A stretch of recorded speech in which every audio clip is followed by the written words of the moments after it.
অনেকে আছে সুদের কথা কইলেই রাগ করে, ঘুষের কথা কইলেই রাগ করে, আছে অনেকে। কোরআন এবং হাদিসের কথা যদি শুনে যদি কোনো ব্যক্তি রাগ করে, তার ঈমান কি আবু বকরের সাথে থাকে না আবু জাহেলের কাতারে যান? মনে রাখবেন, আপনি জান্নাতে যাইতে চান, সুদ খাবেন, জীবনেও জান্নাতে যাইতে পারবেন না। আপনার লাগে আমার মতন মোল্লা মুফতি মামুনুর রশিদ না, বড় পীর আব্দুল কাদের জিলানিও যদি আপনার লাগে দোয়া করে, আপনার দোয়া মাথার উপরেই উঠবে না। আপনার সুদ ছাড়তে হবে, ঘুষ ছাড়তে হবে, সুদের লেনদেন ঘুষের লেনদেন ছাড়তে হবে। মা বাবারে, অনেক ছেলে মেয়ে আছে মা বাবারে কষ্ট, মন মতন চাকরি করছে, এখন বিয়েও মন মতন করছে, শ্বশুর শাশুড়ি আর ম্যাডামের কথা শুনে মা বাবার সাথে সম্পর্ক বন্ধ করে দিয়েছে। এখন সে হুজুরের কাছে বলে, হুজুর আমার জন্য দোয়া করেন। বাংলাদেশে বর্তমান জমানায় যদি বাংলাদেশের মধ্যে গড়ে গড়ে আব্দুল কাদের জিলানিও যদি তৈরি হয়ে থাকে, আর যদি বর্তমান জমানায় বাংলাদেশে 1 কোটি উলামায়ে কেরাম যদি আপনার জন্য দোয়া করে জান্নাতে যাওয়ার জন্য, আপনি আপনার মারে বাবারে কষ্ট দিছেন, জীবনে আপনার এই দোয়া আল্লাহর আরশে উঠবেই। মা বাবারে কষ্ট দিলে নামাজ ইবাদত বন্দেগী কবুল হয় না। আমি পড়ছি সত্যি, আপনাদের মসজিদে যে কিতাব আছে ওইটার মধ্যেও আছে, আমি পড়ে আইছি, আজকে পড়ে আইছি। আপনাদের এখানে ওয়াজ করার আগে আমি পড়ে আইছি। রসুল বলেছেন, আল জান্নাতু তাহতা আকদামিল উম্মাহাত, আমি আল্লাহ ছেলে এবং মেয়ে তাদের জন্য জান্নাত রাখছি হলো মা বাবার পায়ের নিচে। মা বাবার পায়ের নিচে জান্নাত। আপনি শ্বশুর শাশুড়ি খেদমত করেন, আপনি জান্নাত চাইতেছেন শ্বশুর শাশুড়ি খেদমত করে? না না, এত সহজ না। শ্বশুর শাশুড়ি খেদমত করলে শুধুমাত্র দুনিয়াতে কিছু পাওয়া যাইতে পারে। ম্যাডামের কথা শুনে আপনি যদি খেদমত করেন, ম্যাডামের যা মন চা তাই করেন, ম্যাডামের কথা শুনে দুনিয়াতে পাইবেন, পরকালে কিচ্ছু পাবেন না। ভাই এটাই হাদিস, এটাই হাদিস। আমি কোরআনুল কারীমের 4 জায়গায় পড়ছি। সূরা বনী ইসরাইল 17 নম্বর সূরা 15 নম্বর পড়ার 3 নম্বর পৃষ্ঠা 7 নম্বর 8 নম্বর লাইনের 23 নম্বর আয়াত আমি পড়ছি। আল্লাহ বলেছেন, ওয়াকাদা রব্বুকা আল্লা তা'বুদু ইল্লা ইয়্যা ওয়া বিল ওয়ালিদাইনি ইহসানা। তুমি যদি তোমার রবকে খুশি করতে চাও, আমি আল্লাহর ইবাদতের পরে তোমার মা বাবার খেদমত না করলে আমি রব তোমার প্রতি খুশি না। কার কথা? সূরা লুকমানে পড়ছি 14 নম্বর আয়াতে, সূরা আহজাবের আহকাফের ভিতরে পড়ছি 15 নম্বর আয়াতে, সূরা বাকারা 2 নম্বর সূরা 1 নম্বর পড়ার 11 নম্বর পৃষ্ঠার 11, 12, 13, 14, 15 নম্বর লাইনে আমি পড়ছি 83 নম্বর আয়াতে। সব জায়গায় আল্লাহ তাআলা বলছেন, এই যুবক, এই যুবতী, জান্নাতে যেতে চাও, মা বাবার খেদমত করো। আপনি নামাজ পড়েন, রোজা রাখেন, হজ করেন, যাকাত দেন, সব ঠিক আছে। মসজিদের জন্য টাকা দেয়, মাদ্রাসার জন্য টাকা দেয়। আমাদের মতন হুজুরদেরকে রুমাল কিনা দেয়, পায়জামা বানায় দেয়, পাঞ্জাবি বানায় দেয়, জুব্বা কিনা দেয়, দোয়া চাওয়ার জন্য আমাদেরকে দাওয়াত খাওয়া, কত কিছু খাওয়া। অথচ জিজ্ঞাসা করলে বলে, হুজুর আম্মার লগে আব্বার লগে কোনো কথা কইনি বলে। বাস্তব ঘটনা আমরা শুনছি, পড়ছি, জানি। উদাহরণ দিতে গেলে আমরা হাজার হাজার উদাহরণ দিতে পারবো। মঠবাড়ির ভিতরে আছে ঘটনা, মা বাবাকে কষ্ট দেয়। আপনি ভাই সত্যি কথা বলছি, আপনি আজ থেকে মরণের আগ পর্যন্ত আর জীবনে কোনোদিন ওয়াজ শুনেন না, কিন্তু মা বাবারে কষ্ট দিয়েন না। আশা করি যত নেক আমল যতটুকু পারেন করেন, যদি কইরে যাইতে পারেন। আর হাসরের ময়দানে যদি আল্লাহ জিজ্ঞেস করে, নামাজ পড়ছো, রোজা রাখছো, হজ করছো, জিহাদ করছো, তাবলিগ করছো, সৎ কাজের আদেশ দিছো, অসৎ কাজের নিষেধ করছো, মসজিদ করছো, মাদ্রাসা করছো, আপনি সব বলবেন হ হ হ, সব হ। যখন আল্লাহ জিজ্ঞেস করবেন মা বাবার খেদমত করছো, তখন আপনি চুপ হয়ে যাবেন। তখন আল্লাহ তাআলা বলবেন, তোমার মা বাবা যদি আজকে সার্টিফিকেট দেয় জান্নাতের জন্য, তাহলে তুমি জান্নাতি, আর না হয় তোমার জন্য আমি রসুল, আমি আল্লাহ, তোমার সাথে কোনো সম্পর্ক নাই। আর ওয়াজ শোনার দরকার নাই, এতটুকু শুনে নিয়ে যান, মা বাবাকে কষ্ট দিয়েন না। যদি মা বাবাকে কষ্ট দেন, তাহলে আপনার দুনিয়াতেই মুসিবত শুরু হবে। বলেন তো দেখি, সারা পৃথিবীর সমস্ত নবীদের সর্দার ছিলেন কোন নবী? আমাদের নবীজি। আমাদের নবীজি কাবা ঘরের ইমাম ছিলেন, কথা ঠিক? কত কন্যা কেন? কোরআনুল কারীমের এক রেওয়ায়াত অনুযায়ী 6666 আয়াত কার উপর নাজিল হয়েছে? আমাদের নবীজির উপর। জিবরাইল আমিন 24,000 বার আমাদের নবীজির কাছে আসছেন। সুবহানাল্লাহ, ভাগ্যে কইবেন। কাবা ঘরের ইমামতি করছেন। বাইতুল মুকদ্দাস ফিলিস্তিন যে মসজিদ, ওই মসজিদের মধ্যে সমস্ত নবীদেরকে নামাজ পড়াইছেন কোন নবী? কথা কয় না, আমাদের নবী। আমাদের নবীজি যেই জায়গায়, উনার যেই ঘর, উনি যেই জায়গায় ছিলেন, পুরো পৃথিবী যদি বিক্রি করেন তাহলেও আমাদের নবীজি যেই ঘরে ছিলেন, যেই জায়গায় এখন শুয়ে আছেন, ওটার একটা ইটের দাম হবে? হবে না। নবীজি কাবা ঘরের ইমাম, কাবা ঘরে নবীজি নামাজ পড়ান। উনার সাথে সরাসরি জিবরাইলের মাধ্যমে কথা বলে কে? কথা কয় না, কে কথা বলে?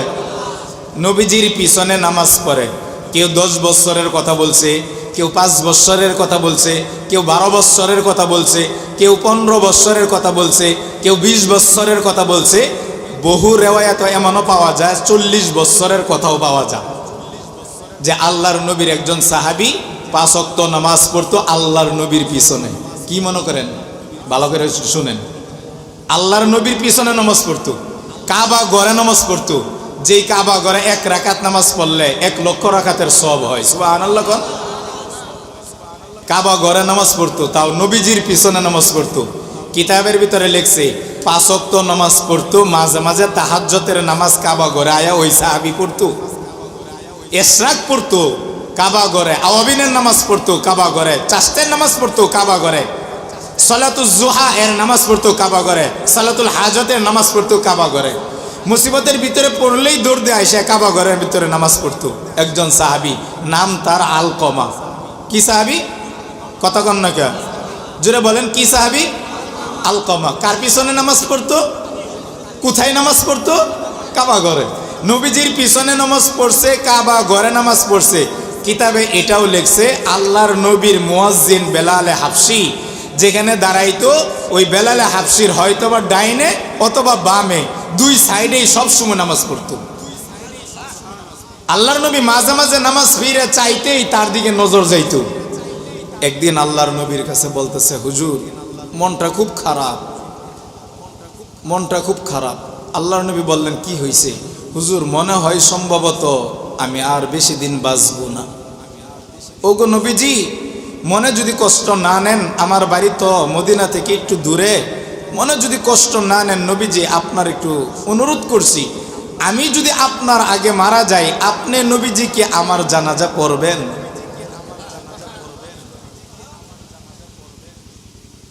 মহাব্বতের মানুষের কাছে এরকম চাওয়া পাওয়া আসলে যা।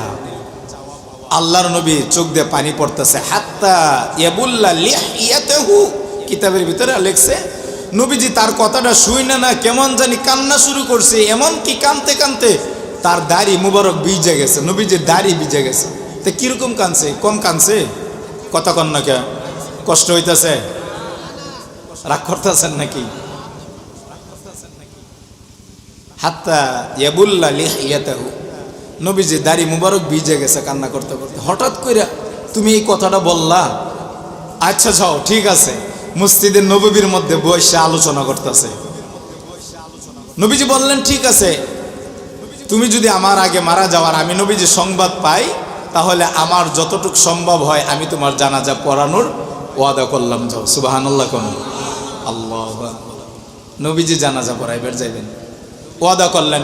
হঠাৎ করে কোনো একদিন আসরের নামাজ অথবা সম্ভবত ফজরের নামাজের পরে আল্লাহর নবী সালাম ফিরাইছেন। ফিরাইয়া আল্লাহর নবী যখন মুসল্লিদের দিকে মুখ করে বসছেন, ওই সাহাবী কোথায় নামাজ পড়তেন?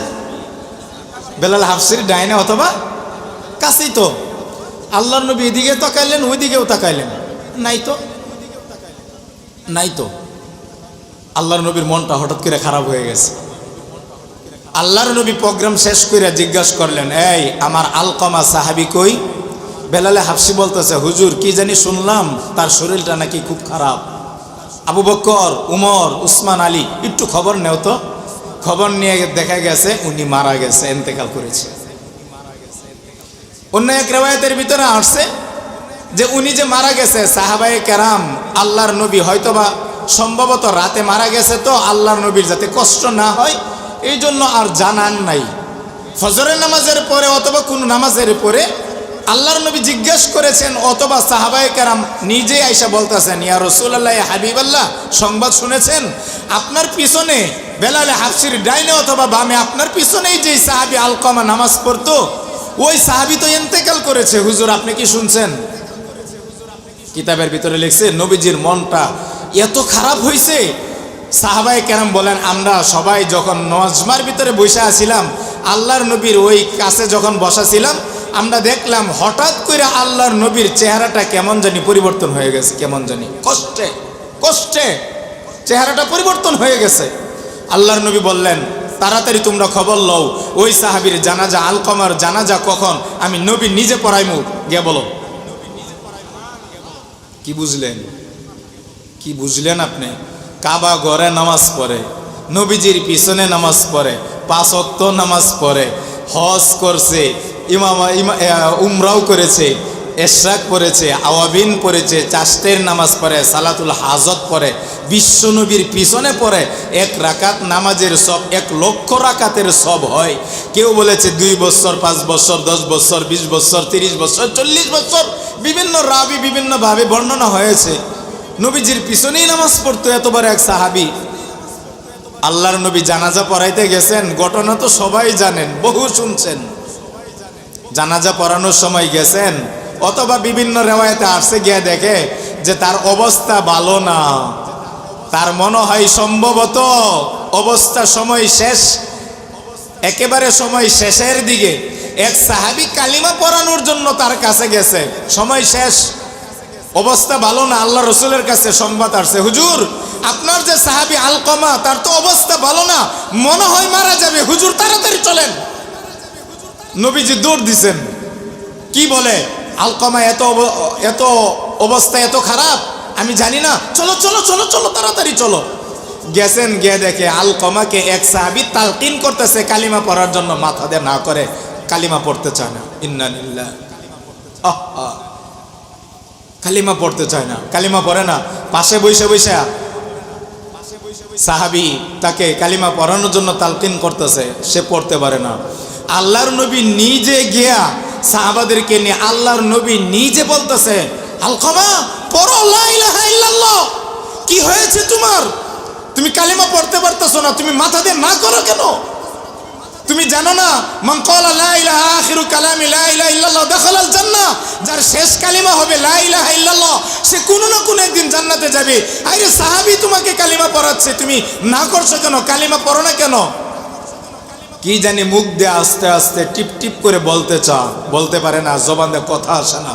আল্লাহর নবী কান কাছে নিছে, বলতেছে হুজুর আমার মুখ দিয়ে কালিমা আসে না, কালিমা আসতেছে না, আমি তো পড়তে চাই, আমার কালিমা মুখ দিয়ে কেন আসে না হুজুর? আমার তো মুখ দিয়ে কালিমা আসতে চায় না। নবীজি নিজে পড়াইতেছেন, তার মুখ দিয়ে কালিমা আসে না। কি মনে করলেন? নবীজি পড়াইতেছেন, নবীজি সামনে বসা, কালিমা তার মুখ দিয়ে আসে না। আল্লাহর নবী জিজ্ঞাসা করলেন, লিমাজা, কি হয়েছে তোমার মুখ দিয়ে কালিমা আসে না কেন?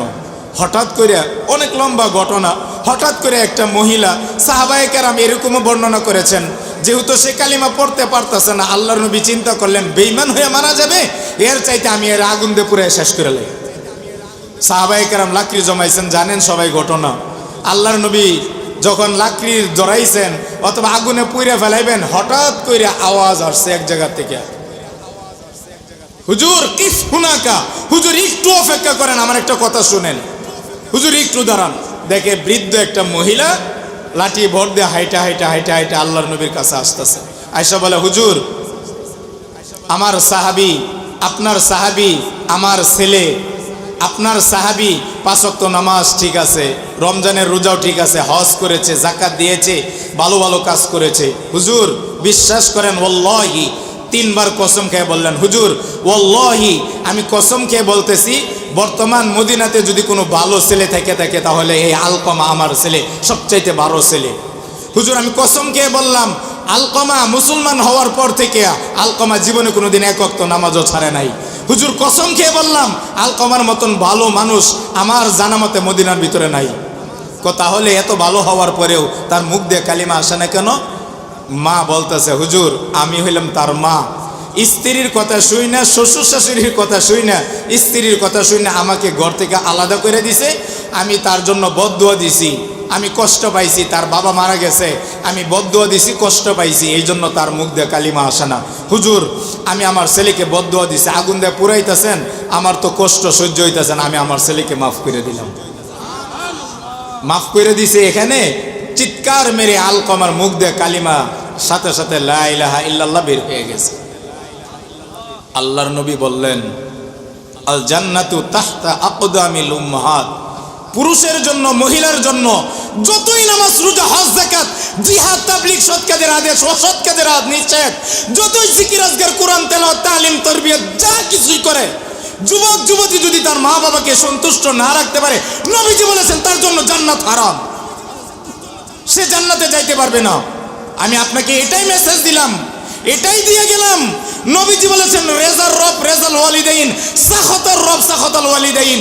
ওই ছেলে ওই মেয়ে জান্নাতি, যেই ছেলে যেই মেয়ে অবান অবস্থায় মারা গেল যে তার মা বাবা তার প্রতি সন্তুষ্ট। আমি আপনাকে এটাই মেসেজ দিয়ে গেলাম। আপনার ইবাদত যদি করতে চান, জান্নাতে যাইতে চান, যত নেক আমল আছে তার ভিতরে অন্যতম নেক আমল হইল মা বাবাকে সন্তুষ্ট না করে জান্নাতে যাইতে পারবেন না। কুরআনুল কারীমের 99 নম্বর সূরা 30 নম্বর পড়ার 20 নম্বর পৃষ্ঠার 9 নম্বর 10 নম্বর লাইনের সূরা জিলজালের 2টা আয়াত তেলাওয়াত করেছি। আল্লাহ তাআলা বলেন, ফামান ইয়ামাল মিসকালা যাররাতিন খায়রান ইয়ারা, ছোট থেকে ছোট নেক আমলও যদি তুমি করে থাকো, এটাও কিয়ামতের ময়দানে তোমার আমলনামা পাবা। ওমা ইয়ামাল মিসকালা যাররাতিন শাররান ইয়ারা, ছোট থেকে ছোট গুনাহ যদি তুমি করে থাকো, কিয়ামতের ময়দানে তোমার আমলনামা পাইবা। সুতরাং ছোট নেক আমল ছেড়ে দিবা না, বড় নেক আমল ছেড়ে দিবা না, ছোট গুনাহ করবা না, বড় গুনাহ করবা না। সাবধান। বিশেষ করে রাসূল বলেছেন, আল কাইয়িস মান দানা নাফসাহু আমিলা লিমা বাদাল মাউত, জ্ঞানী হইল তোমাদের ভিতরে তারা, বুদ্ধিমান তারা যারা নিজের ফিকির করে পরকালের জন্য আমল করে। এই মুসলমান শুনেন, হে তিশালবাসী মোমেন সেইবাসী শুনেন, যদি জান্নাতে যেতে চান, নামাজ রোজা হজ যাকাত যত ইবাদত আছে তার পাশাপাশি যদি আমরা জান্নাতে যাইতে চাই, আমাদের মা বাবার খেদমতের কোনো বিকল্প নাই। রাসূল বলেছেন রেজার রব রেজাল ওয়ালিদাইন, সাখাতার রব সাখাতাল ওয়ালিদাইন। আল্লাহ ওই ব্যক্তির প্রতি সন্তুষ্ট যার প্রতি মা বাবা সন্তুষ্ট, আল্লাহ তার প্রতি নারাজ। যে ব্যক্তির প্রতি মা বাবা নারাজ, আল্লাহ তার প্রতি অসন্তুষ্ট প্রকাশ করেছেন। যে ব্যক্তি মা বাবার প্রতি অসন্তুষ্ট, মা বাবা যেই ছেলের প্রতি, মা বাবা যেই মেয়ের প্রতি অসন্তুষ্ট, তার প্রতি রব অসন্তুষ্ট।